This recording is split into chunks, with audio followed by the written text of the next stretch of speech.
ஆங்கில புத்தாண்டாக இருக்கிறது மிகவும் விசேஷமாக அலங்காரம் பண்ணியிருக்காங்க. நல்லா ஆர்கனைஸ் பண்ணியிருக்காங்க கோவிலில். வருஷம் நாங்கள் இந்த மாதிரி வந்துட்டு இருக்கோம். கடவுள் கிருபையில இந்த வருஷம் எல்லாருக்கும் நல்லது அனுபவணும். சிறப்பு காலங்காத்தாலே நாங்கள் 5 மணிக்கு தரிசனம் முடிச்சிடுவோம். 3 மணிக்கு எழுந்து குளிச்சுட்டு நாங்கள் கீழேருந்து இப்போ 5 மணிக்கு தரிசனம் ஆயிடுச்சு எங்களுக்கு. ஸோ கடவுளுக்கு நன்றி. இந்த வருஷம் எல்லாருக்கும் நல்லதாக அமையணும். என்னோட பேர் சுமதி. நான் சூளைமேட்ல இருந்து வந்திருக்கேன். நியூ இயர் அதுவுமா எல்லா வளமும் நலமும் எல்லாரும் பெற்று பெருவாழ்வு வாழணும் நானும் முருகர்கிட்ட வேண்டிக்கிறேன். இன்னைக்கு நாள் நல்லபடியாக அமைஞ்சது. இதே போல எப்பவும் எல்லாருக்கும் அமையட்டும். முருகரை பற்றி ஒரு ஸ்லோகம் மட்டும் சொல்லணும்னு திருப்புகள் சொல்லணும்னு நான் விருப்பப்படுறேன்.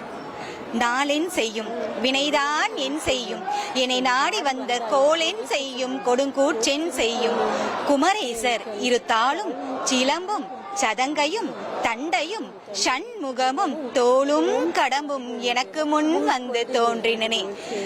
கந்தனோட அருளோல எல்லாருக்கும் இந்த ஆங்கில புத்தாண்டு இனிமையா அமையட்டும். நன்றி. என் பேர் தமிழரசு. நான் ஃப்ரெண்ட்ஸோட தங்கியிருக்கேன். இங்கே வடபழனியில் தங்கியிருக்கேன். நான் ஒரு 7 மாதமாக கிட்டத்தட்ட இந்த கோயிலுக்கு வந்துட்டுருக்கேன். நான் எப்பப்பெல்லாம் இந்த கோயிலுக்கு வரணும் எனக்கு ஒரு பாசிட்டிவ் மைண்ட் செட் கிடைக்குது. கரண்ட்டாக இப்போ நான் வேலை கிடைக்கணும்னு வேண்டியிருக்கேன். கண்டிப்பாக நான் இந்த ஜனவரிக்குள்ளே வாங்கிடுவேன்னு நினைக்கிறேன். முருகன் எனக்கு அருள் புரிவார். நன்றி. 76லேருந்து இந்த கோயிலுக்கு வந்துருக்கோம்.